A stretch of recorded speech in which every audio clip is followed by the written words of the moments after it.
Hello, 40 Waters. Longtime listeners of the show will know that I'm a big believer in education, especially music education, and I'm excited to announce that this episode is brought to you by TrueFire.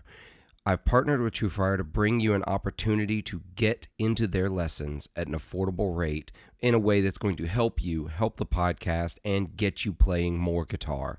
I'm excited to say that you can use the code 40WATT, 40WATT, at checkout to get 40% off your first or next purchase through TrueFire. That includes their all access pass to have access to all of their lessons and videos and jams. I highly recommend it. I use it myself.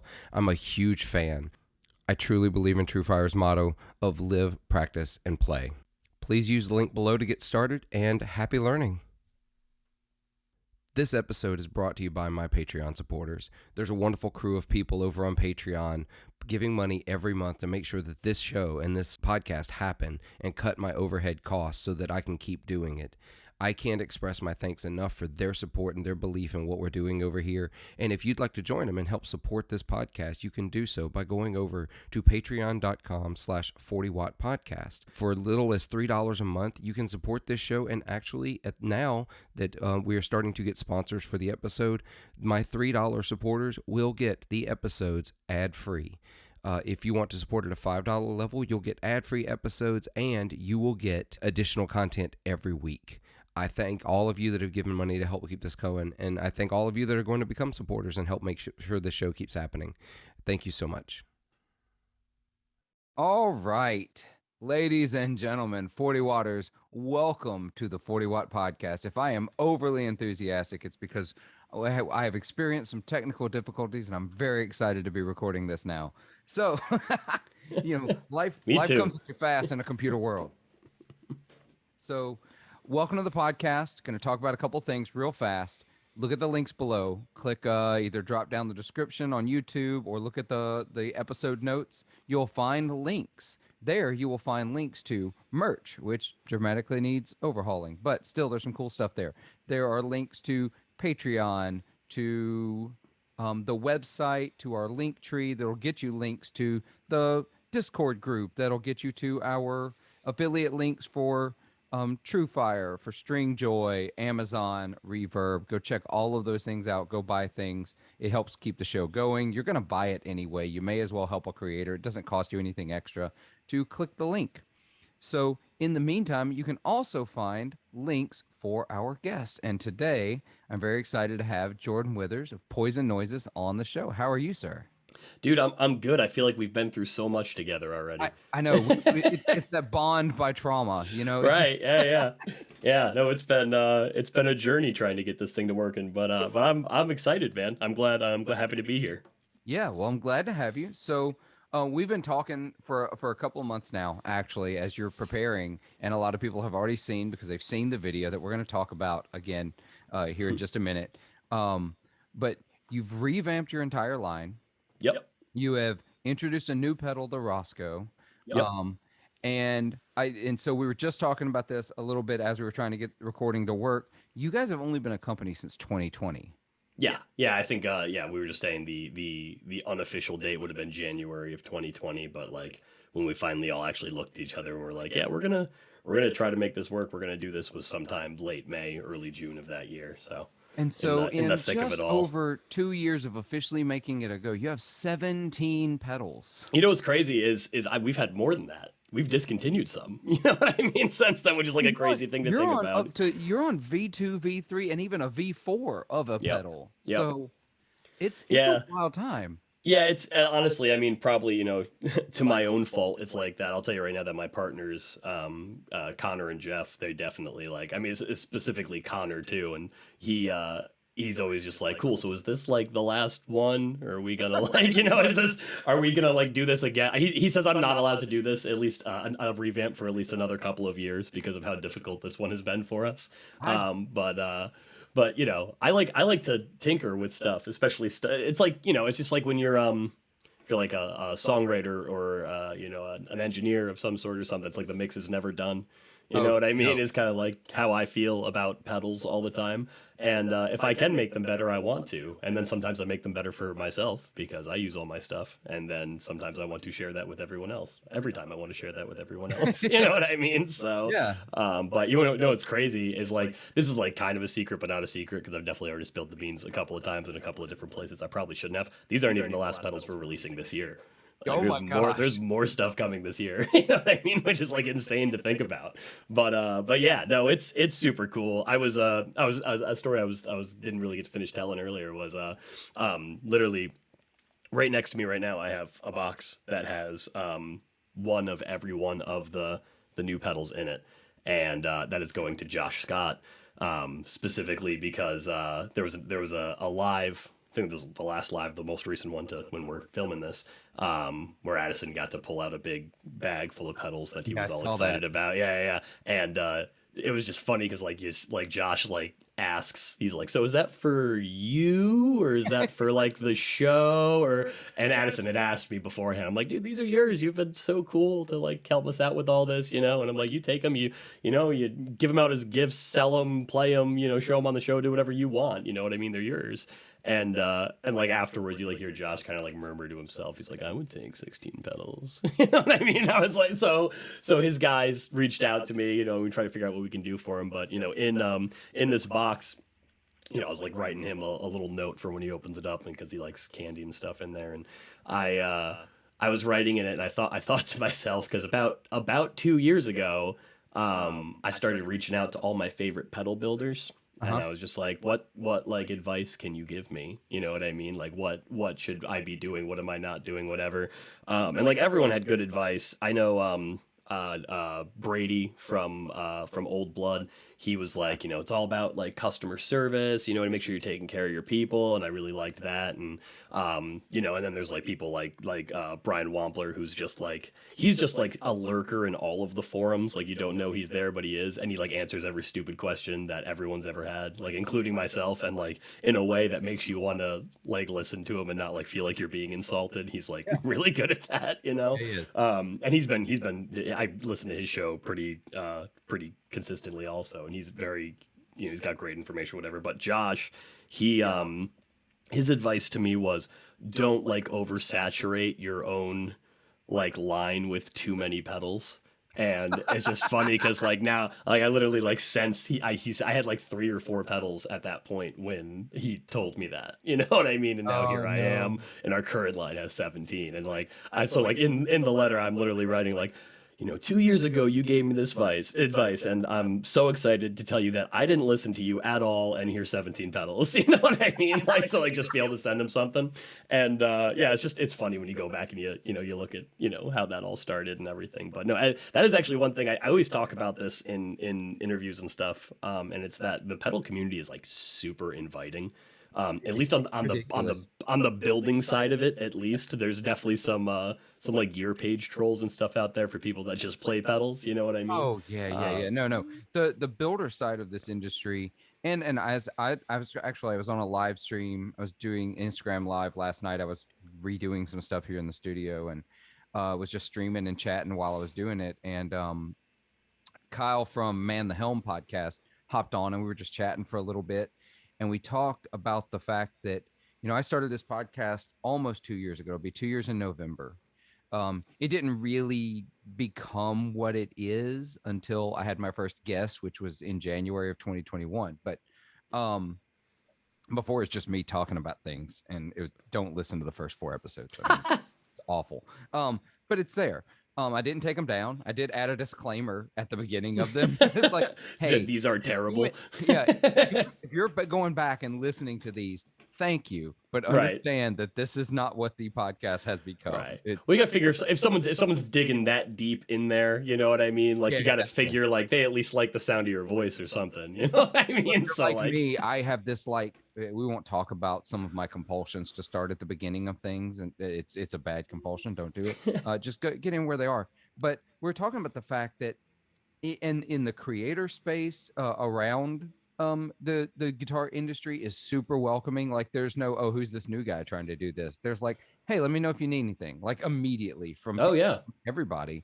And so it turns out it's that way in the guitar pedal market as well. There's like, what do you need? Here's some advice, you know? It's weird too because like the specifically the pedal like market is like super saturated Oh my gosh. with, I mean, there's so many, everyone started a pedal company during COVID, you know. Yeah. I mean, like literally everyone I know. And but it's funny because especially with effects pedals, it's like, you know, everything is based off of something else, you know what I mean? So it's like everyone, you know, like how many different tube screamers can you name? How many different fuzz faces can you name? Whatever. It's like everyone in there is kind of like doing their own spin on the same ideas. You know what I mean? At the end of the, I mean, there's plenty of original stuff out there also, obviously, but you know, when you first start making stuff, you make the stuff that you know already. You know what I mean? Like I think I know what a good tube screamer sounds like. You know what I mean? So you go and you do that, and I think throwing more people into that melting pot of new ideas is ultimately just a good thing for everybody. Even if you've been making pedals for like, you know, 50 years or whatever, like Right. more people in there coming up with like, hey, have you considered this, like, is ultimately a good thing. And no one's really gatekeepy about it. In fact, it's the opposite. Everyone's like, hey, here's like, you know, the schematic to the most legendary pedal ever that you could just, you know, on every single forum that could possibly be out there. And that's cool. It made it really easy to get started doing this. You know what I Yeah. mean? All the information is out there. You know, and we wanted to be a part of that in the beginning too. I mean, we still do, but our focus is more on our products right now. But like when I learned something new, I made a video about it, and I put out, we started doing the 30-second lessons, you know what I mean? And I was like, this is the information that would have made this faster for me, you know, even just like Yeah. 3 months ago. Like literally, like I'm like, you know, I read about like different diodes and how they react to things and whatever, and you know, what the secret magic diodes are and what that actually means. And then I was like, all right, I wish someone had just explained to me like what these sounded like in different clipping configurations, you know what I mean, and symmetrical, asymmetrical, whatever, in like a short little blurb that would have saved me like hours of reading. And that's The ultimately searching, then the reading. right, exactly, right, yeah. And we ended up doing, you know, like a little mini series of those, and we do want to keep doing that again, but it's just like, you know, between making demos and releasing 16 new pedals, like, you know, all at the same time, there hasn't been a lot of wiggle room there. And mod videos and stuff, we used to do a bunch more of those. I got like a couple on the docket that I want to do. They're just like really easy mod projects that hopefully like send people down that same rabbit hole that like, you know, everyone else did, to kind of get them invigorated about, you know, or at least less intimidated about picking up a soldering iron, you know. And yeah, there's like a lot of stuff like that we still want to do, but we've just got, you know, we got to do the things that we actually say we do, like, you know, Yeah. in the company mission statement, you know. So when do you sleep? Oh, dude, I'm real bad. Well, I'll be totally transparent with you right now. I mean, I saw some old friends last night, and we did a little bit of indulging in multiple different kinds of bourbon, and that Oh was yeah. yeah, and it was great. And all old friends, all happy to see everyone had a good time. I must have gone to bed last night at like 3 or 4. It gets a little fuzzy around then, so excuse me. Like, but I usually, that's usually what time I'm going to bed anyways. I'm usually up super late.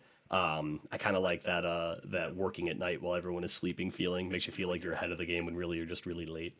You Yep. know, that's Oh yeah, that's absolutely. what I like. And then I usually pop up lately sometime around like 8 or 9 o'clock is usually when I'm up now. So right now with all of this going on, it's that's very subject to change.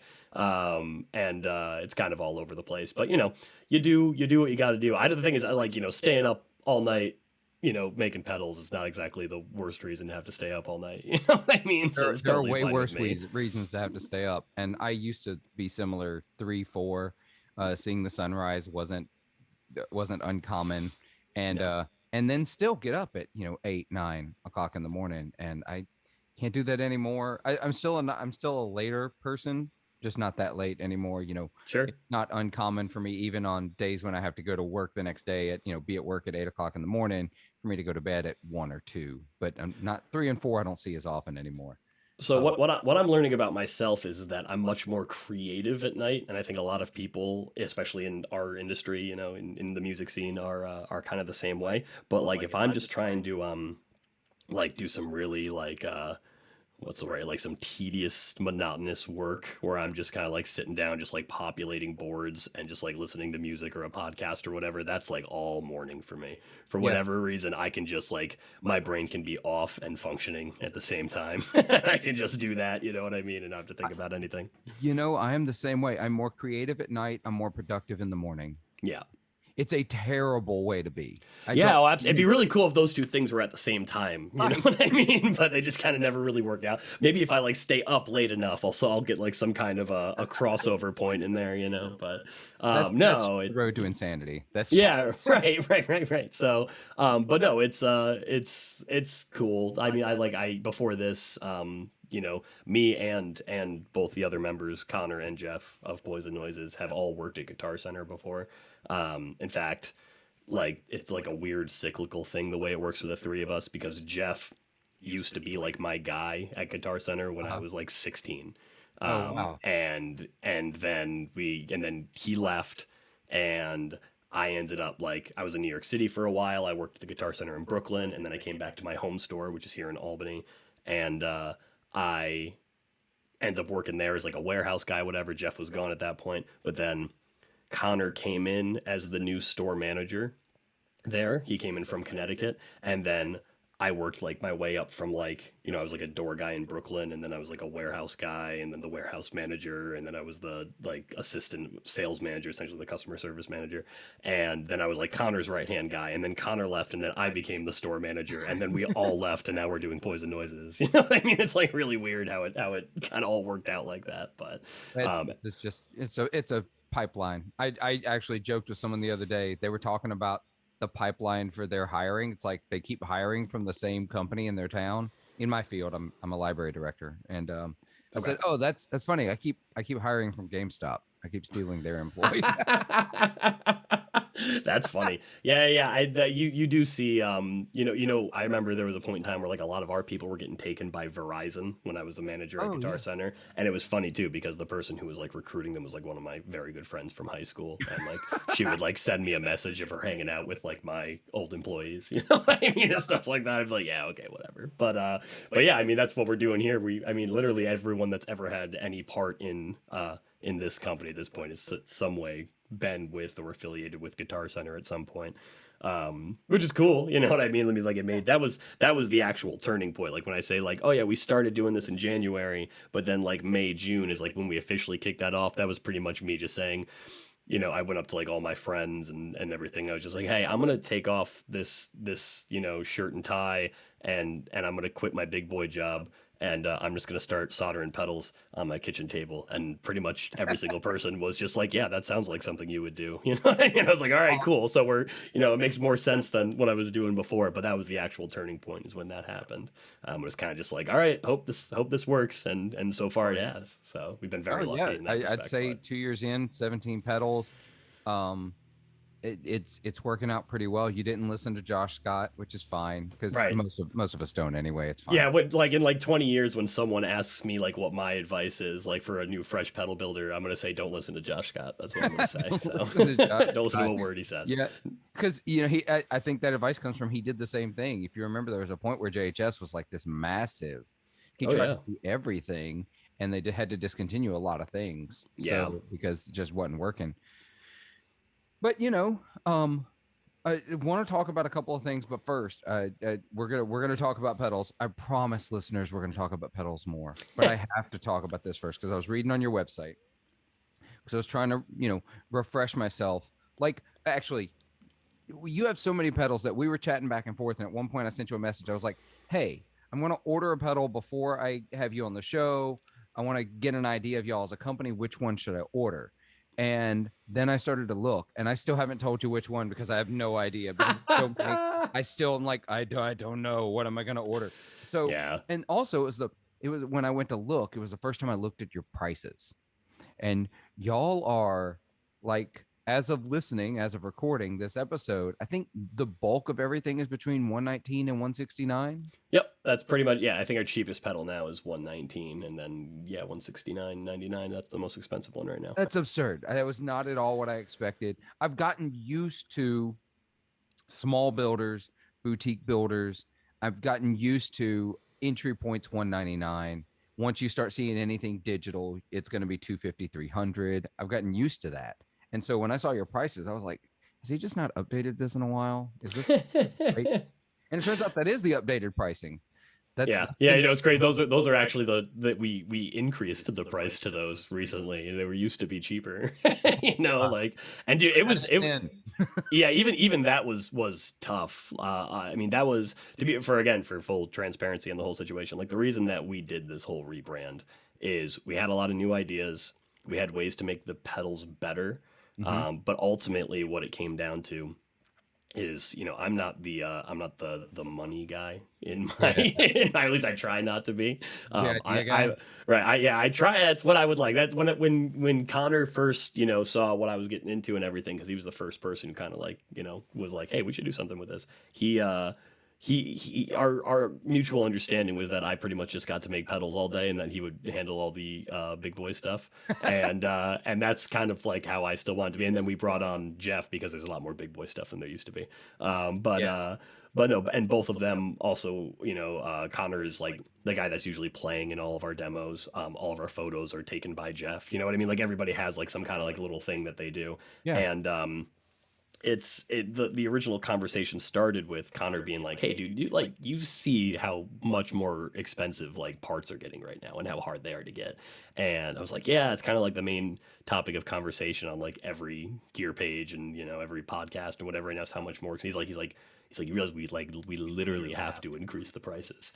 So I was like, all right, but I got to make the pedals better if we do that. He goes, aren't they going to be more expensive? I'm like, not if I can figure out a way to make them better, but not spend more money. And that was the game. So, essentially, like, it originally started with, like, I said, I'm like, all right, I'm going to make the pedals cost $1 more a piece for us to make, and somehow make that justify a $20 increase. Right. And that was kind of the idea, you know, and, you know, maybe without giving away too much of the secret formula, it was like, you know, a lot of the stuff was just, it was just like really good ideas that weren't expensive to implement. Like, I can't believe how many people were excited about this one specifically, but the fact that you can control the brightness of the LED on the pedal is like, dude, that's huge. It's like really exciting to some people, which is really funny. I'm so tired of seeing masking tape and Band-Aids on pedals. Like, right. No. Me too. So it's funny too, because when I first started doing this, I mean, there's a whole bit in the video about it, right? Where it's like I used to make them as bright as I possibly could because it was just something that was like within my control as a pedal builder. Right. Like I know how LEDs work. And then, you know, when we sent a pedal to, I think it was Andy Hull from Manchester Orchestra, who's like one of my favorite bands of all time. We sent him a crook, and he like when he got it, he sent us a picture of it that he got it. And he had a piece of tape over the LED. I'm like, oh, I'm a jerk. Like I just like I'm making this harder for people at this point, you know. Yeah. So, and, you know, a resistor costs somewhere around like a penny, and then like a trim pot costs somewhere around like 5 cents. So force it to replace that resistor with a trim pot and make it 4 cents more expensive to give people that, you know, extra usability. Like that kind of stuff goes like, you know, goes way farther than you would expect it to. Yeah, no, I think it's so rad. Yeah, it's like a little things like that, you know. Due to complaints from all the weak-eyed wimps. Weak-eyed wimps. Yeah. You know what's funny is that bit. So like, you know, me and Jeff wrote the script together because Jeff's a writer also, and I just wanted to make. It's always good when you like try to be funny and people actually think it's funny. It's like really satisfying. it's like that's when a major win, right? When you like tell a joke and it lands, and that's what this whole video was for me, really. But like I kept modifying the script because like some parts didn't sound like the way I speak. I found out recently doing the ADR for that video that I speak very quickly. And I didn't realize it's actually almost funny how quick I talk. And so I squeezed in that nearly blinding all the weak-eyed wimps who supported us in our infancy. I like managed to squeak that sentence like into that whole like choreographed dance with the coat and the whiteboard without Jeff or Connor noticing until we did like the second or third take. And then Jeff's like, "Did you add that?" Because, you know, he helped me write the script, or he wrote the majority of it. I was like, "Yeah, I did. I did manage to squeak that in there. I was hoping it would end up in post before you guys really noticed it." They're like, "No, it's funny. It's perfect. It's great." You know what I mean? Perfect. But, yeah, I thought it was funny. You know, and there's a lot. You know, everything in there is. You know, my favorite joke is the one where only like 2 other people in the room are laughing, which doesn't really bode well for like a commercial kind of thing. But every joke that's in there is like also kind of an inside joke for us, because like, you know, me talking you, like I just explained to you the relationship I have with Connor, where he's like, hey, we need to make these things more expensive, and then for the rest of the video I refer to him as like the big bad mean CEO, and he's literally got like a big cigar in his mouth counting money when you see him, you know what I mean? It's like, you know, and that's like funny to us, you know, but it's also funny from the outside perspective, or at least we thought it wasn't, and people seem to be receiving it well. But then there's like other stuff in there that like you wouldn't know is funny unless like you hung out with us all the time. And there's like, for example, there's like an entire rack of guitars behind me, and they're all red. And it's because I won't buy a guitar unless it's red, is like a rule I've made for myself. Really? Yeah. Well, here's the thing: is like I used to work at Guitar Center, so Sure. you're around them all the time, and that's, you know, it's like a game. Like they like literally they're trying to turn your paycheck back into guitars. You know, I get it. Like that's why they give us the discount. You know what I mean? That's So great. yeah, not that's like some big conspiracy or anything. I'd be buying guitars anyways, but I had to make like a rule for myself. First, it was like all my guitars need to be American. And I was like, that's what I'll do. That'll keep me from spending too much money. Like, I don't know where I thought that, like, I was going to feel like limit the opposite myself. would be true. Exactly. So that is what ended up happening. So I had to stop. So eventually I was like, all right, they all have to be red. That's what it is. It's a red guitar. I'm allowed to buy it. And like sometimes I see a guitar, I'm like, that would be awesome to own. I would love to have that guitar, and it's not red, so I can't have it. You know what I mean? And then sometimes I like a guitar like a little bit, but it's red, so I can have it. So I buy it. So it's like, you know, it kind of evens itself out. But all of those guitars on the rack are like, they're all my guitars. Like, you know, like I brought them to where we filmed, like, you know, an hour and a half away, just so we could literally have them in the back and do nothing with them because they're all that's red, beautiful. you know? That's So so it's like, random. yeah, it's like little stuff like that, you know what I mean? That's like really funny to us. That wouldn't be funny to anyone else, you know? But yeah, I mean, honestly, we thought the whole motif of the video was not gonna land right, because it's supposed to be like a joke on like was it Jonathan Frakes, what is it called? Beyond Belief, I think is what it's called, Oh, or something yeah, like yeah. that show. Like that's actually what it's supposed to be, like making fun of, which is like a television program that no one cares about besides me. You know what I mean? So and Jeff and Connor. I didn't get it. I know Right, what you're exactly. talking about, but I've never watched it. But it's funny anyways, you know what I mean? So, but it's like, you know, little stuff like that. Like, all right, so like, I mean, not to just tell you every single little detail about making this video, but I'm sure we want to talk about actual pedals and stuff too. But it's like, there's a line in it that I quote that's from, it's my favorite line that Dan Aykroyd delivers in Tommy Boy. And it's like, which is Connor's fiance's favorite movie. And like, it's just really funny to me that that's anyone's favorite movie, because it like wasn't like such an enormous hit when it happened, but it's her favorite movie. So I snuck in a line from that movie, like just for that reason. You know what I mean? And the line is, it's he says like, I make car parts for the American working man because that's who I am and that's who I care about. And I change it to like, I make them for crappy, noisy garage punks because that's what I am and that's who I care about, or something like that. And like a surprising amount of people hit me up and they're like, did you just quote Tommy Boy? I'm like, yeah, okay, cool. Somebody caught it. So way more people, like my mom caught it. That blew my mind that like my mom caught the Tommy Boy reference. You know what I mean? When she called me to tell me she was proud of my commercial. But you know, it was a good time. I enjoyed making it. Yeah, no, and it's definitely, it's one of the better pedal launch videos I've ever seen. Thanks, man. I appreciate Pedal is that. not played at all in the entire video. Well, right. It's Well, so yeah, beautiful. You have to think about it, right? Because like I can't. It's hard to like do a video like that. I mean, something we're struggling right now with like advertising and stuff for this line is you don't want it like your products to like drown in the wake of the other products, but that's hard to do when you're releasing 16 pedals and there's already a 17th one out that's going along with them. You know what I mean? It's like it's just a weird thing to have to think about. So we did that, and then we did a demo video of every pedal and released them all at the same time. So like if you really want to know more about that pedal, you go online, you go watch the YouTube video. You know what I mean? It's how it's supposed to work out. And so far it's been good. We've been getting a lot of pre-orders, so at least you know. Good. Yeah, you know what I've also learned through this experience. So we're always trying to figure out like when is the right time to like post a video, show a video, promote a pedal, whatever. People buy pedals between the hours of 9 p.m. and 3 a.m. That's when people buy pedals for whatever reason. And that's, you know, it's Eastern Standard Time for me, but it's that tracks. I literally bought a pedal last night between those hours. Yeah, that's when people buy pedals. So if you're a pedal builder or a pedal maker, that's when you should be promoting your videos, because people are just laying in their beds and they got, you know, they're trying, you know, next to their wife with headphones on, watching pedal demos or something, you know what I mean? And they're trying to they press the purchase button, and then it gives them some solace and some comfort, and they're able to fall asleep. That's what that's what happens. I find that tracks with people selling pedals on Reverb too. Oh, totally. At least I see that the things that I have searches set up for, which is the reason I bought a pedal at that hour last night, because one popped up under my price point threshold that I had set for that pedal. Hey. And there have been a bunch I could have bought previously, but I was like, no. I don't know that I'm going to even like this thing. I need to be able to sell it for what I paid for it, including like tax. Like right. Yeah, totally. Be able to get my money back on this. And so one popped up and I was like, okay, but I find that is common. That's when I post things. Like when I'm selling stuff, that's when I do it. It's a wild time. It's musicians. That's who we are. That's when we're awake. It makes sense. You know what I mean? Like we've talked about that already. Sitting in front of our pedal board, mulling over our life choices and thinking, I really think I need to change that drive pedal. Right. Like, you know?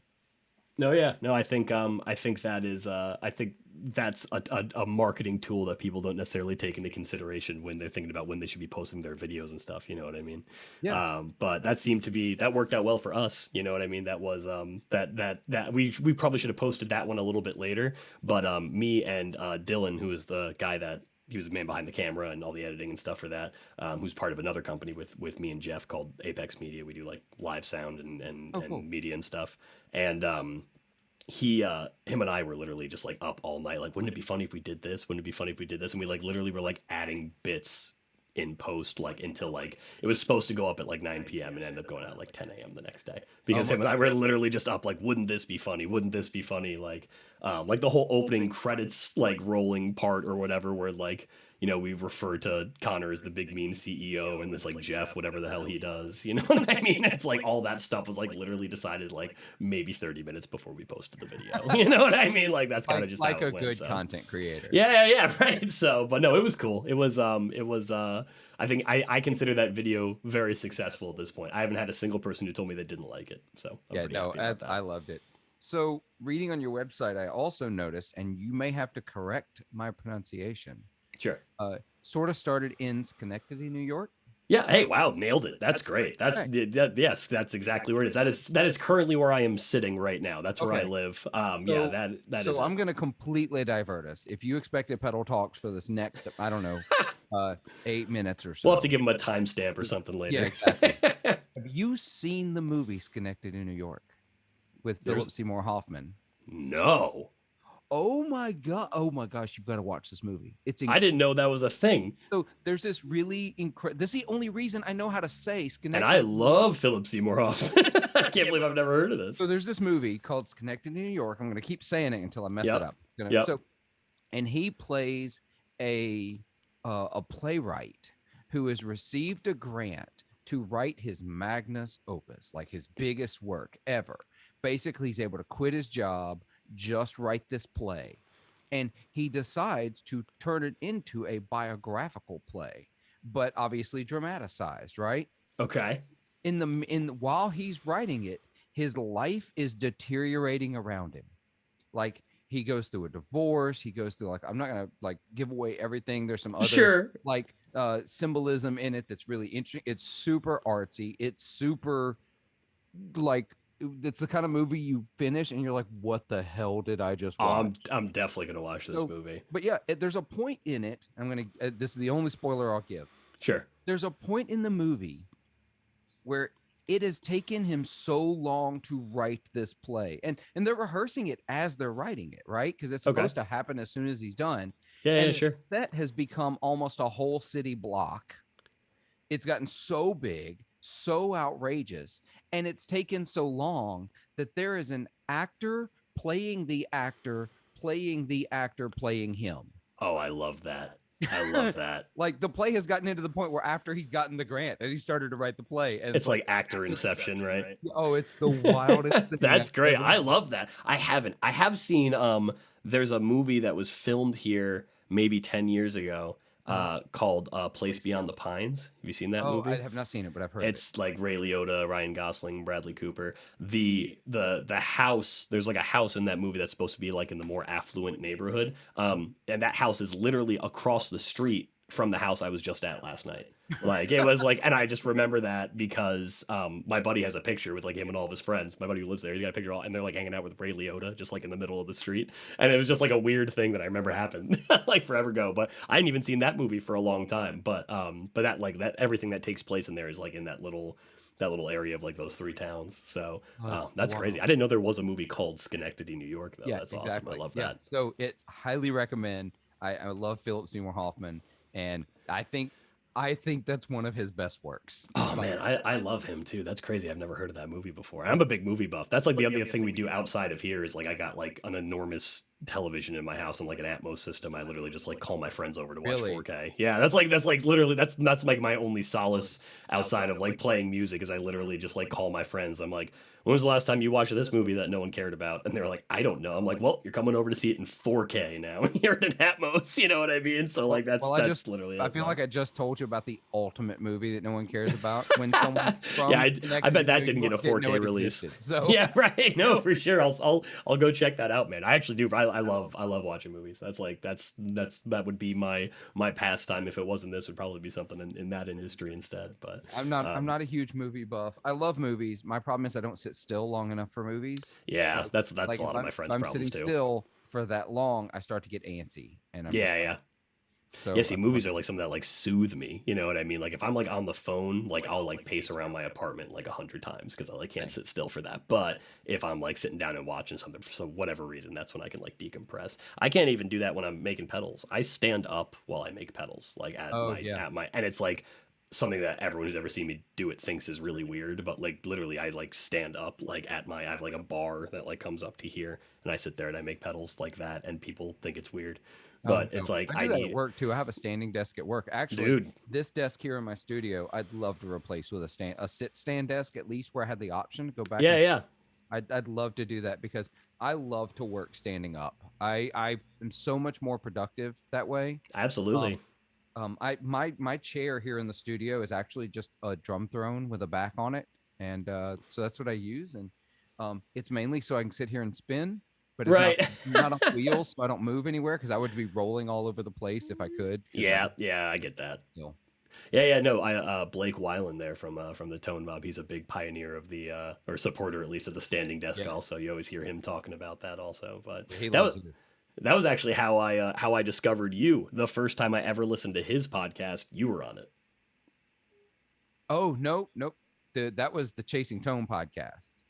Oh yeah, no, that's right. Yeah, wait, were you on? No, wait, were you on Chasing Tone or were you on Tone I was Mob? on Chasing Tone. I haven't been on Tone Mob. Blake Okay. Yet. I'm just saying. Oh Blake, wow, I'm right here. That's funny. That's so funny. I thought that was the one you were on, but like, well, either way, that's how I discovered Blake, and that's like how I like started getting into podcasts and stuff. Funny enough. But. Oh man, the gear guitar podcast, because at first I thought I wanted to do a gear podcast, and I did, and that's what those first 4 episodes were, me talking about things happening in the gear industry. Like I think my first episode was me talking about Guitar Center filing for bankruptcy. Yeah, that was a pretty large topic of discussion amongst our company also. And I actually made the argument for Guitar Center. It's like, no, we need Guitar Centers. We need that standard store that you can go to, know what you can expect to find, so that you can go get that one thing you needed really easily, and not have to wait for it to be delivered or trust like this tiny little shop that can't carry everything to have that one thing you need. Right. And so we need them to do well. I think the gear industry just needs them to do well. And I think I saw actually on Chasing Tone this week, they talked about the estimated numbers from sales last year for music retailers. Oh wow! And Guitar Center was number 1. Yeah, at $2.6 billion. Yeah, they make a lot of money. They know how to do that. That's for sure. I mean, it's funny when Sweetwater was like 1. They're close. 4 billion. But you got to keep in mind that's all online sales. Yeah, that's what you got to keep in mind when you compare those two. Somebody was talking about that. They were like, "Oh, Guitar Center's, really killing it." I was like, 194 stores versus 1. Oh, I think they're more than that now. I think they're at almost 300. I'm pretty sure. Really? It's a lot. Yeah. I mean, I Google search and went with the number I found. Yeah. They have a lot of stores. I mean, like I actually ended up doing a meeting out in California with like all the other new store managers. So I became there, and there was there's like there's a lot more stores than you think there are. Like I feel kind of isolated out here, but there's a lot more Guitar Centers than you think there are. I mean, there's one in like Honolulu and like Anchorage, you know what I mean? Like it's crazy like how many there are there. Oh yeah, those are like two of the newer ones, but I think actually it looks like this Zoom call is about to time out. Pause it right here. Yeah, let's do it. Yeah, cool.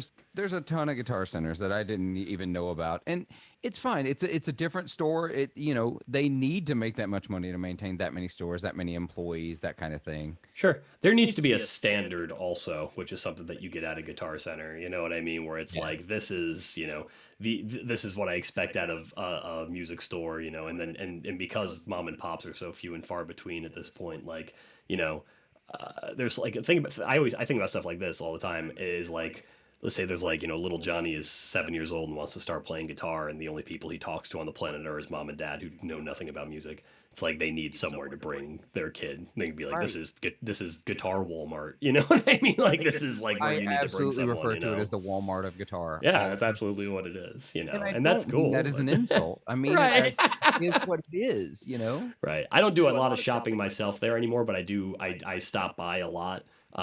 Because a lot of my old employees still work there and stuff, and I like to show up and be like, hey, can you guys try this unlabeled pedal before I go and try to convince my partners that we need to make it or something. Then I get some feedback from them, especially the tech over at my local spot is my buddy Jay, and he was actually the guy who used to originally do videos with me. He actually played on a few of the demos for like all the fuzz pedals and stuff for the new release too. Cool. But he's usually like my litmus test. Also, if like anybody can break a pedal, it's him. If anyone can break an amp or whatever, he like finds a way to do it. You know what I mean? Not like on purpose, but like he's like an amp killer. And we've all got to have that obscure talent, right? For sure. But like I'll bring something to him, and like if I need to know, does this thing sound good when the amp is turned all the way up, he's the guy I go to, because he doesn't play any other way.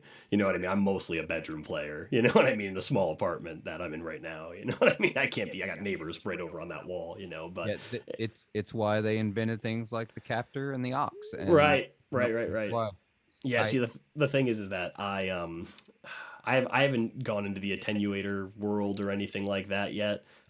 My two amps that I have my 410 DeVille right back there, and then I've got an AC30 C2, both like absurdly loud. So you can't even turn them on. Like the sound of the amp coming on is too loud. Dude, coolest thing in the world I found for that thing is someone made a potentiometer that. But it is effects loop. Yeah, dude, that's the coolest thing. I'm like, I was gonna build one myself, and someone makes one that literally just like fits perfectly in there, and I was like, that's the best thing. So yeah, and that's cool because that lets me kind of play with headroom when I'm making pedals, because that's the amp I make my pedals with too. You know what I mean? So like that's like, it allows me to play like, all right, if I like really cranked it here, like gives that extra control. Essentially gives it a master volume control. Is all it really does. That's exactly what it is. It adds a master volume. I'm gonna try to be super nerdy. I don't know if the phase inverter is pre or post effects loop on those amps, but I think it's post. It would be post on that amplifier, almost definitely. I think it is. So it gives you a pre phase inverter master volume, right, which is awesome. Right. Means you're not going to get the gain out of the phase inverter, but that's okay. Yeah, that's fine. No, and that's mostly like for the dirt where that really matters to me. You know what I mean? That's when I got to kind of figure that out, which we do a lot of dirt pedals. But that's, like, not to just pat myself on the back here and promote this one, but that's why I like the Crook so much, because it's like the Crook is just, that is like the perfect like bedroom distortion. Because it sounds like a loud amp. You know what I mean? That's like what I kind of like wanted to do. I'm like, I know I'm not, I'm reinventing the wheel with that one, but the Crook is literally like what I wish my amp sounded like all the time. That's like what I made like that pedal for. And that's that's also like its biggest flaw in my opinion, is that like you put that thing into any amp and it sounds the same. Like, I think that pedal sounds like that pedal. It doesn't sound like it's doing something to that amp. You know what I mean? So it's that hot topic transparency word. You know what I mean? But it's but it's not. It's like the least transparent thing ever. You know what I mean? Which is like sometimes what I want. Sometimes I just want to know I can take that pedal and go and do that. But that's also why we make like a bazillion other dirt boxes, so that you can have something that your amp will eat up. Well, it's funny because like I feel that way about a lot of distortion pedals, to be honest. A lot of them they're gonna give you the pedals flavor. Yeah. I feel like that's what overdrive pedals are for, is like giving your amp but more. Yeah, totally. But distortion pedals, no. Here's a flavor. Here's what you're getting. It's actually the reason I hated Rats for so long. Sure. And because I liked my amp, I liked my guitar, and suddenly it didn't sound like those things anymore. It sounded like this pedal. Yeah. So it was actually only until last year that I finally it clicked. Like I got it. And so I have my one Rat circuit pedal that I own, and that works for me. So yeah, we do the Narc is our Rat pedal, and that thing is, and that's just Nirvana in a box for me. Like that's what I made that for. You know what I mean? Like that's what that pedal does. Yep. Honestly, like we started working. This is usually how it ends up going for us. Is usually like we'll have like an idea for a pedal that we're like tossing around and we're trying to figure out what to release, and then something happens, like the explosion of Rats that happened like something like 7 months ago or whatever. Where like everyone, and we're like, oh okay, I guess we should release this one, and then it did phenomenally well. And then sometimes it's like a pedal doesn't do that great, like our Dirt Nat pedal didn't do that great in the beginning, and then all of a sudden there's a craze about DoD 250s and distortion pluses, and now all of a sudden that pedal's selling really well. You know what I mean? And it's like kind of just the way that it goes. I think the DoD craze and the Rat craze came about because people couldn't get chips for digital pedals. Yeah, that's, you know, I didn't even think about that. You're probably right. I mean, like Dirt definitely kind of like gets a little bit bigger when things like that happen. I mean, it's funny though, because like the chip in the Rat is supposed to be like one of the hardest to find, most coveted. Oh, is it really? The LM308 or whatever it is like. But there's a lot of folks not using that one anymore. We don't use it. I didn't figure. A lot of people don't, because well, if you listen to a lot of builders who know what they're talking about and aren't just cork sniffing the chips and the solder fumes, they tell you that's not the magic. That's not where it is. There's a chip that we started using, an OP07, and that is the like the 308 replacement in my mind. That's like the closest one. And then I came to find out that that's what Josh is using in like the Pack Rat, you know what I mean, and like all that stuff. I'm like, cool, all right, we're all in agreement that that's the one, you know what I mean? And that's like dime a dozen, you find it anywhere, you know. Same thing with like tube screamers. People talk about the 4558. Yeah. 8223 or whatever it is. 4558, and it's and we do use that one. Like we do use that one in our Knuckle Sandwich, which is our tube screamer clone. But not because it's like super coveted. It's actually like cheaper than the other op amps we use. You know what I mean? Like it's like, and when people always ask, does it have the chip? I'm like, yeah, dude, that's what you want. Yeah, sure. You know, and it's like, it does have it, but it's like, you know, and when I say cheaper, I mean, it's the difference of like, you know, 85 cents to like 55 cents. You know what I mean? Like at the end of the day, we put so much stock in these things that cost less than $1. Exactly. But I'll put all our faith into magical diodes and right. You know, it's funny too, because we this whole revamp, one of the things we did is we stopped using germanium diodes like entirely. Really? Yeah, and I figured out I did enough research to kind of come up with my own pseudo pairing whatever knockoff germanium thing. I found out that using a combination of like a certain value of resistors in series, this is where we're getting really nerdy, a couple of resistors in series with a Schottky diode, like a BAT 41 or a BAT 46, you can get the exact same forward voltage drop and a pretty close knee to the way it rounds off, if that's what the resistor in series is for. And I did that, and it was like more consistent than the germanium diodes we were using. So I was like, well, let me just do that. And like, and I always tell people, it's like, it's supposed to be like a germanium thing. You know what I mean? Like, you can't like say it's germanium anymore. Well, even Bill had to stop using them. So yeah. Well, I think he's still using germanium, but it's not the coveted new old stock, whatever he was sitting on a huge pile of for like 30 years or whatever, you know. I heard on a podcast, there's the guy who, he had a guy help him. Yeah. The same guy who helped him design the original Klon. Yeah, I heard a podcast with that dude recently, actually. I can't remember where it was. And he helped him redesign it to work with whatever they've had to change to. Yeah. And the craziest part about that story is they have like a machine that like they like plug their Klons into, and it'll be like a red light or a green light, and it'll be like, yep, this one's good. Yeah, this one's bad. Like, I'm like, that's when you start to realize, like, yeah, that thing was made by dudes from like MIT. You know what I mean? Like that's what that pedal is. Like when you think about it, it's like it's made by engineers. You know what I mean? Not people who like just are solder hobbyists. Think about it that hard. It's like look, pots have what, a 20% variance Tolerance, from yeah, pot to yeah, pot. Like yeah, yeah. I'm like, okay. Well, see, So that's why I always hate that in like demos. Like when you see people go like, "Here's two clones, and here they're at the exact same settings on the knobs, and they sound totally different." It's like, yeah, it's because the pot tolerance. Like, yeah, but like the only way you'll ever really get that is you turn them all the way down or all the way up. You know what I mean? It's the only time you're really gonna be able to like almost no pedal sound. No pedal sounds good all the way down, but almost no pedal sounds good all the way up. You know what I mean? So like, 100% true. but Except for a it's fuzz face. yeah, right. No, yeah, right, for sure. Our what do you call it there? Our glut cheeks, which is our fuzz face tone bender together in a box pedal. There's a knob on it that does like the like rolling your volume back on the guitar thing. You know what I Oh mean? yeah. It puts resistance in front of the circuit, which is kind of what that does, but it does it without lowering the impedance. Because like on a guitar volume pot, like what you're doing is you're rolling your signal into the ground, right? You know what I mean? Like Okay. theoretically on most guitar volume pots. So, but by doing that, you're changing the relationship between your signal and your ground, which is like your signal strength. Those like the kind of things you normally fix with like a buffer or something. Yeah. And by putting instead of just putting we put the resistance like in line with the actual signal completely separate from the ground, so you can kind of like weaken the signal without rolling it into the ground of the circuit. And it kind of does the same thing but without like really like losing all like because like I think when you do that with a fuzz face it gets like nice and sparkly. That's like kind of like Yeah. what I like about it, and it kind of maintains that at the same time. But that's like real nerd stuff. Like that's like that pedal specifically is the one where I'm like I'm gonna do all the things that I like to do to a Well, fuzz face or a tone better and put it I in the think that box, you sounds know? awesome. I didn't realize that was on there, but now I want it on an expression switch. Oh, I mean, you know what's funny is like it's not. I always think about that too because I want to put everything on expression. You know what I mean? That's like that's how I want to do it. But but it's funny like how much I do and don't use stuff like that. Like all of our digital pedals have expression out. I kind of like make all of our modulations have that for like the things I would consider.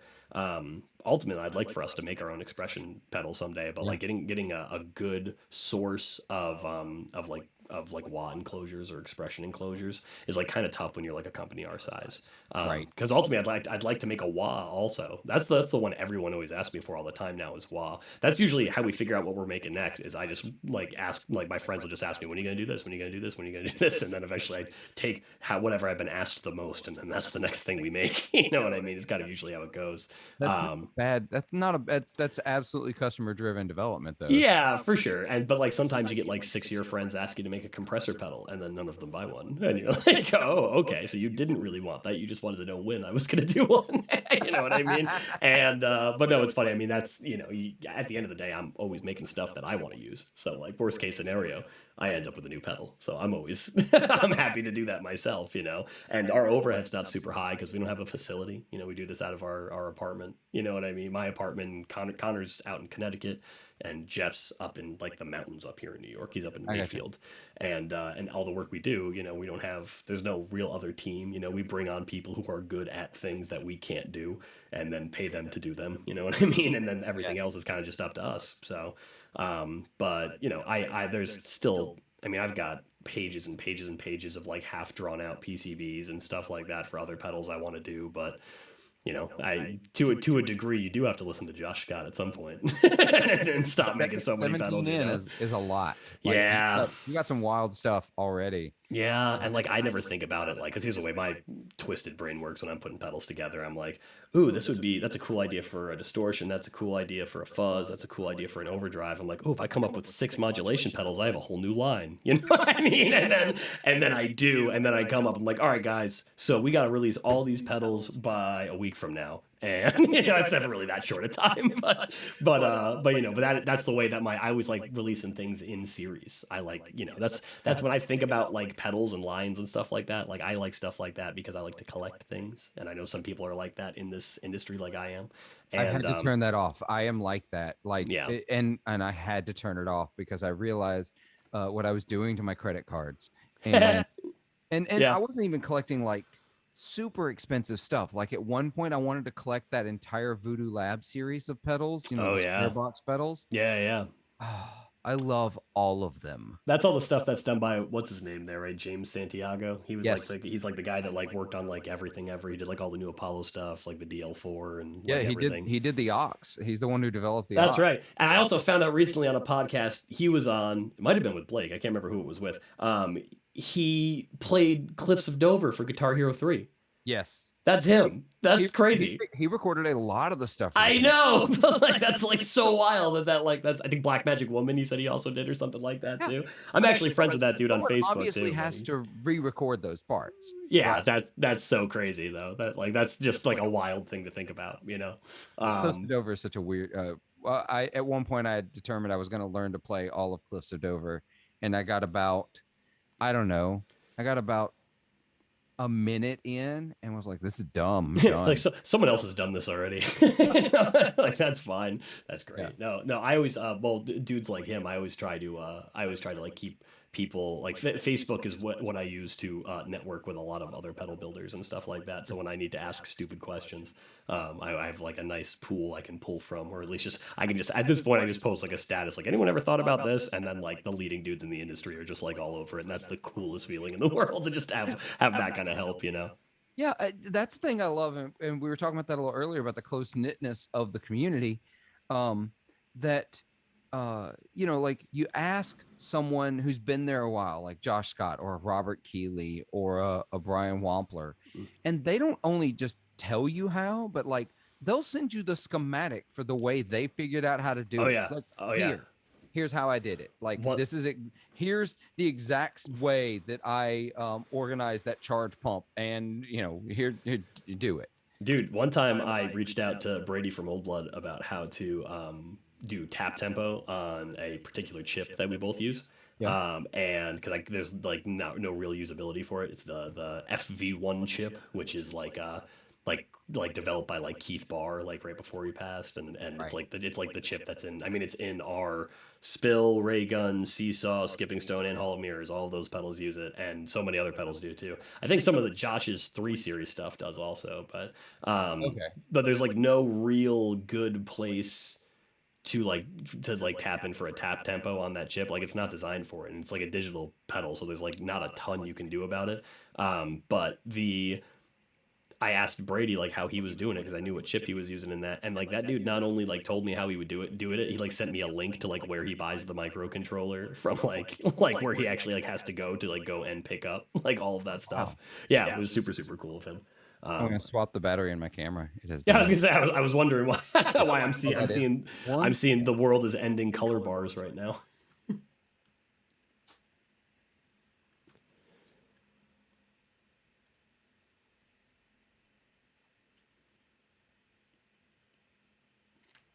So I keep putting off buying the like battery thing that'll keep it powered, like it plug into a wall kind of thing. Sure, yeah. And that normally that's the testament to the technical difficulties we had actually.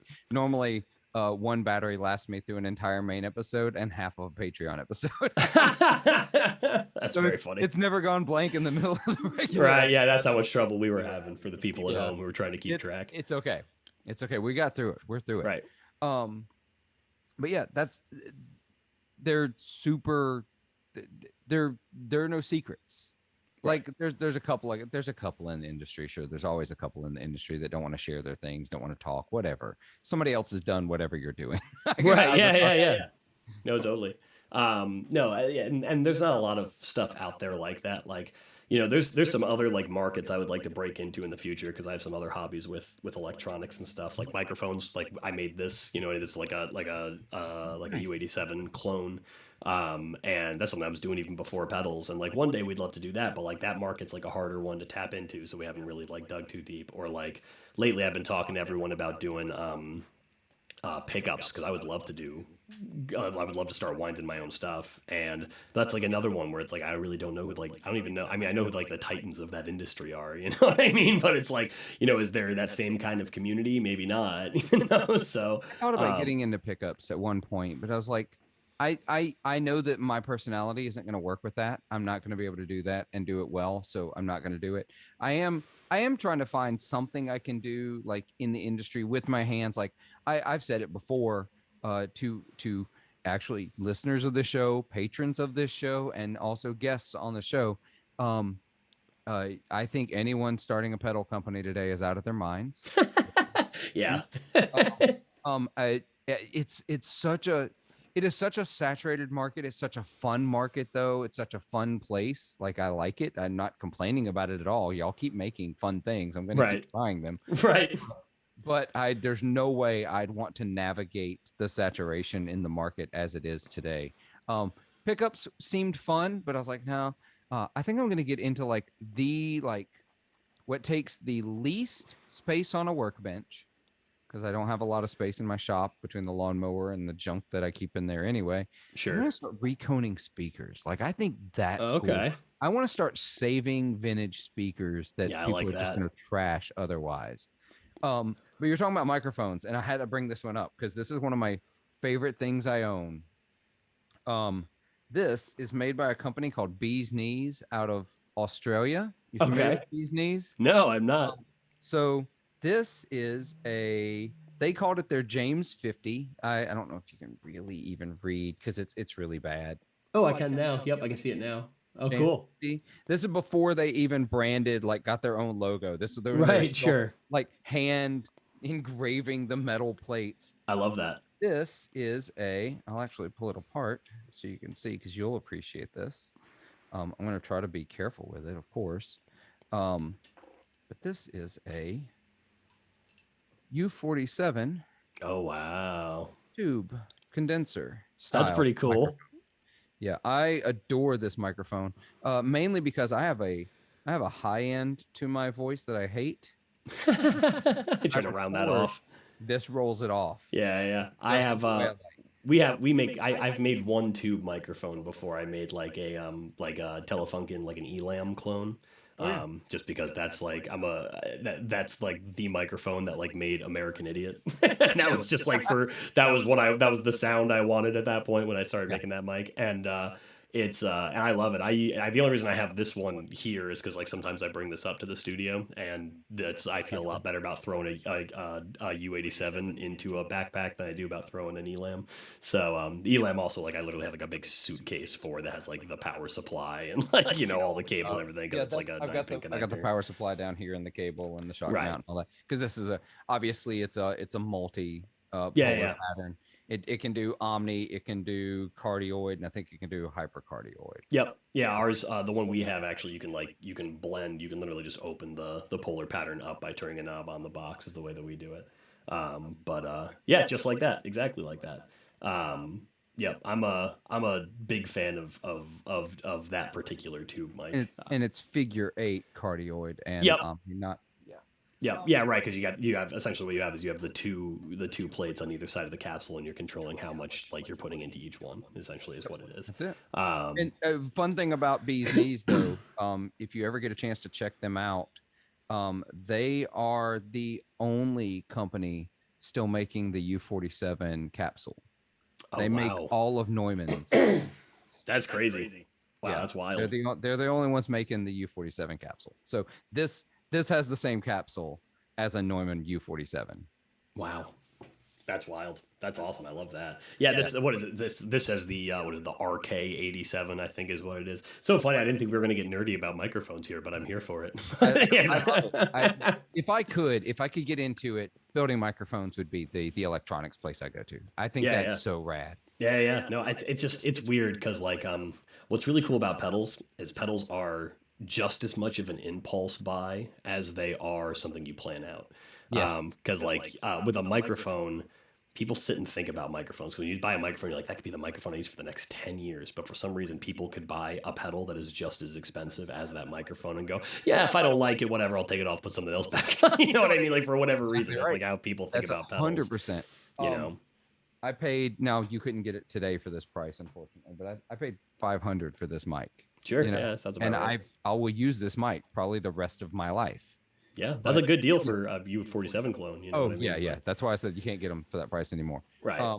But and it was used when I bought it. Obviously, it wasn't new, but because they had already far gone past this when by the time I bought it, they had their own like logo that's on it now, and like this was all hand engraved. But yet I'll look at a $500 pedal and be like, oh, I'm gonna buy that. I'm gonna try it, and if I don't like it, I'll sell it. Yeah, it's weird. I mean, I mean, it's cool. I'm here for it, obviously, because people always want to try stuff, you know. But I think oh, maybe there's something a little more personal with a microphone might be it, you know. Yeah, and then you think about things like pickups or even speakers. If you think about recoding speakers, like at the end of the day, someone has to install that to find out whether or not that they like it. You know what I mean? And that's, and like installing something on a pedal board is like, it can be work for some people depending on how they do it. But it's like with that kind of stuff, you know, it takes some tools, you know what I mean, to like make those things happen. And that's ultimately kind of what's discouraging me from going down any avenue like that. The one people always ask me about is amps. They're like, why aren't you building amps? I'm like, well, amps are everything, the opposite of everything I like about pedals. There's enough voltage to kill me. You know what I mean? Like that's one that I'm not, you know, they're expensive to ship. You don't impulse buy them. Well, some people buy impulse buy amps. Some of my friends impulse buy amps, but it's happened to I talked about it on the podcast, so I can't take it back at this point. I impulse bought a 2-Rock a couple of years ago. Oh wow, nice. Do you still play it? It was, oh yeah, all right, cool. I taking it to the gig tonight, actually. Oh, so, cool. All right.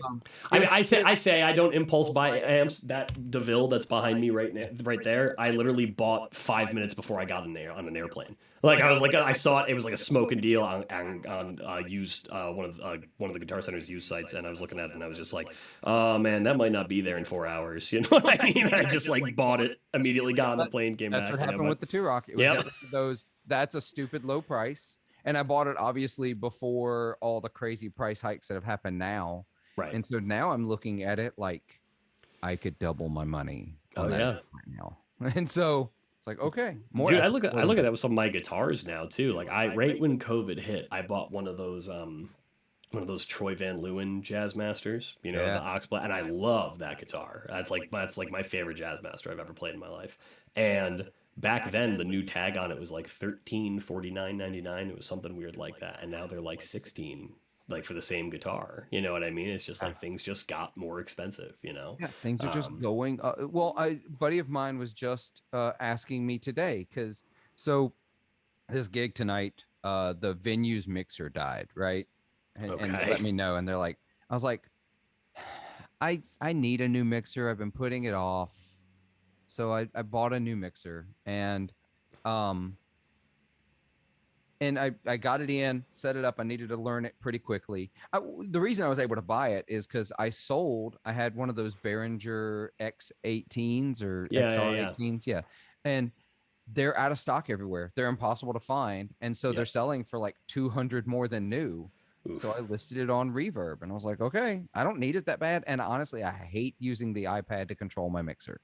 I hate it. Yeah, we do a whole lot of that with Apex, with the sound company. I'm still kind of getting the hang of it so much. Yeah, it's weird. Yeah, so I sold it, and so I had money. So I had the money to buy a new mixer. So I bought one of the new Presonus ones. I set it up, but it also records as an interface, like as a multi-track interface. And so I was like, let me plug that in, see how that works. I was like, I don't know why I need my Apollo anymore if I have this, but I do know why, because it's big and it takes up a lot of space and it's going to live in the live rig. But my buddy asked me, you know, if you did unload your Apollo, you know, which one do you have? Because he's starting to look for an interface. And I told him which one I had, and I went to look up the price.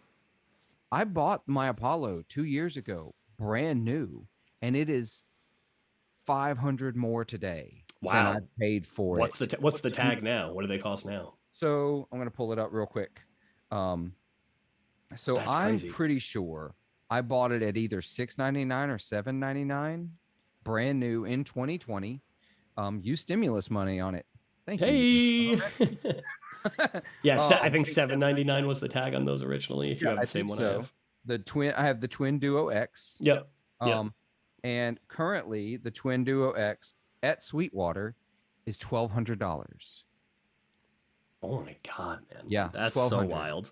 I recently called up my guy at Sweetwater, and they had like a demo satellite octa-core there. Oh yeah.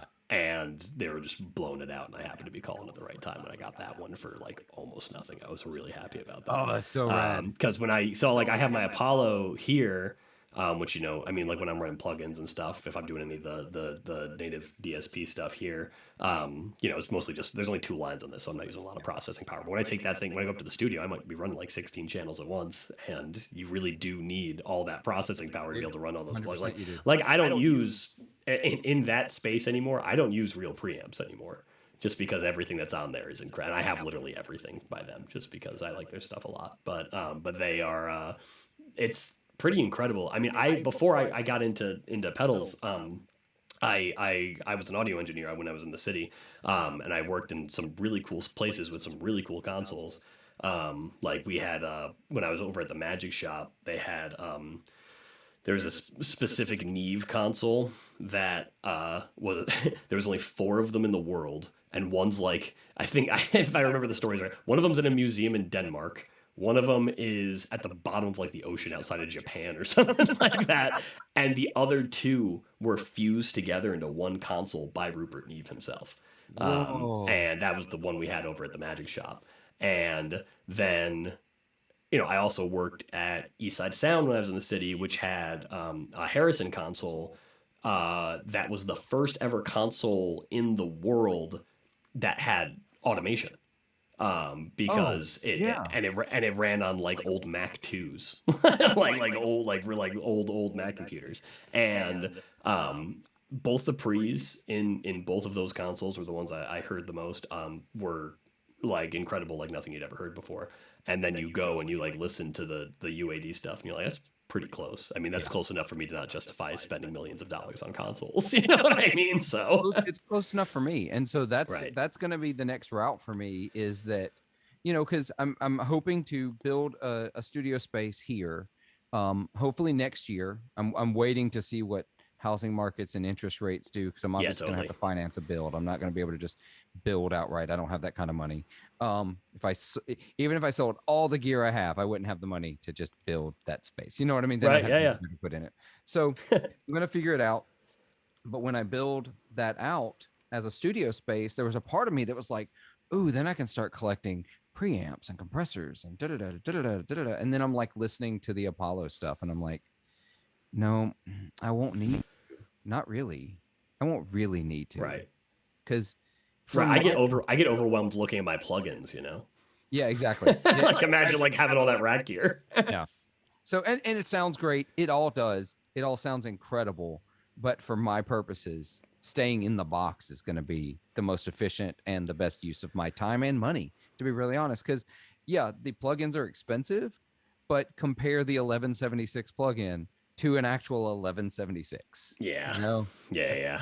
Or 1073 or any of the other myriad numbers we could throw out in the those numbers that are supposed to mean something to us. Yeah, exactly. Right? You know, it is funny too, because like you think about like how we're spending all this time and investing all this money trying to recreate technology that was outdated like 50 years ago, 60 years ago. You know what I mean? Like it's like a silly thing to think of, but it's because people are going after a sound that reminds them of when they still thought music was good. You know what I mean? And eventually everyone who cares about that will not be here anymore. You know what I mean? And like that's going to happen. I mean, I'll tell you right now. I mean, like, because we also run a recording studio up in Mayfield, like up in the mountains up here, in the Adirondacks. What we are finding out is the people who come in don't care as much about the gear. It's just the look of it. It's like the atmosphere of being in a studio. So like our studio is like an old converted laundromat. Okay. That's like literally what it is. And we turned it into a recording studio. And it sounds great. We have tons of great gear in there. You know, one of the rules is when someone comes into that studio, they're allowed to use any of my pedals that they want for free. We just have one big board that they can just plug into and use whatever they want, you know? So, tons of guitars, tons of drum kits, all really high quality gear, so many microphones. And, it's not that they want the vintage gear sound. It's just people like the idea of, you know, when you think of a studio, you think of wood panel walls and big comfy couches, and then there's a producer's desk that's got tons and tons of outboard gear in it, and you know there's a patch bay over here. It's like every studio's been laid out the same way for like the past 60 years. You know what I mean? It's all the same. And the big glass window where you can see what's going on, and that's what people want. It's not that they want that old vintage gear sound. It's part of it is the experience, because some people have never had that before, and that's something I didn't really realize when bringing people in. Like I'd bring like local punk bands and stuff, like paying me like a case of beer to record like a single for them. You know what I mean? Like they come in and like they want kind of that lounging around talking about the music experience, you know what I mean? And like that's what you get in that atmosphere. Without here's all right, so here's kind of a not to diverge too far, but like we used to have this dude at one of the studios, I will not say which one, that I worked at when I was in the city, who literally just came in there to do drugs because that was the atmosphere. You know what I mean? Like that was it. I'm not even dude's not like, you know what I mean? It's like crazy to think about that. But like this dude used to come in, and it happened multiple times. He would pay full price for a mixing session, would just have us play the most recent song he worked on for like 3 hours. And he had a bag of pot, a bottle of Jack Daniels, and a bag of cocaine. And he would just cycle between those three things over and over and over again while listening to his own music. And it's just because that's the hang, you know what I mean? Like that's what that guy knows as the hang. He's been a working musician his whole life.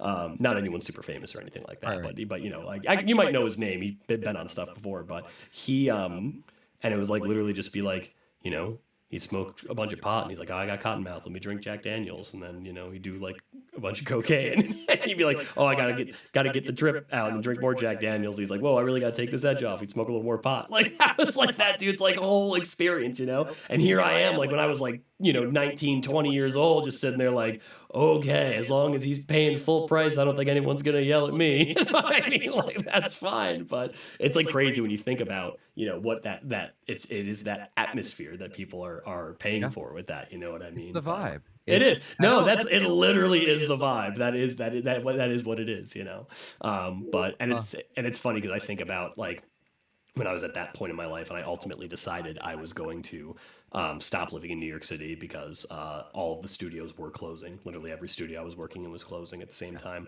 And I was like, I could go back to upstate New York and record garage rock bands for, less money but more fun. And I less overhead. Yeah, for sure. And I was like, I'm going to give up, I like the rubbing elbows with celebrities. I like the, all the cool musicians I get to work with. I'm like, I'll probably never get another opportunity like this in my lifetime. And then fast forward like 7-8 years. And here I am every day talking to some of my favorite musicians, trying to send them pedals. You know what I mean? So it's like, it's really cool that somehow I have come back to that same interaction with something I created, and with what we've created with me and my partners. It's super cool. Rad. Yeah, no, it's super, super cool. So I think that's a great point at which to wrap up the episode, though. So Jordan, thank you for coming on. Thank you for talking. We're going to actually roll over to the Patreon episode, record a little bit. Might get nerdier. I might pick your brain on a few things, especially studio related, because that's on my brain as I'm going into next year.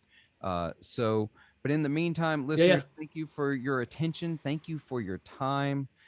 Thank you so much for support of our Patreons, who I am going to list off here very quickly, because I greatly appreciate all of your support. I had that list in front of me somewhere. Forgive me if I haven't memorized all of your names yet. I'm going to do it. So, want to thank at the $5 level medium wattage. Thank you, Kyle Benton, Scott Hamilton, Andy Koning, Jim Burns, Tom Kelly, Rick Calhoun of Honey Picks, David Ishizaka of the Timber Owls, Jeffrey Walks, and Kyle Harris. And at the $10 high wattage level, thank you so much, Heath Batt and Ben Fair. Your support cannot be underappreciated. Or overappreciated. I don't know the word. I can't thank you. Could not be appreciated enough. There you go. There you go. So again, Jordan, thank you. We're going to roll over to another episode. Thanks for having me, man. I appreciate it. Yeah, it's been a blast. Listeners, until next time, be good to yourselves, be kind to each other, and make some noise.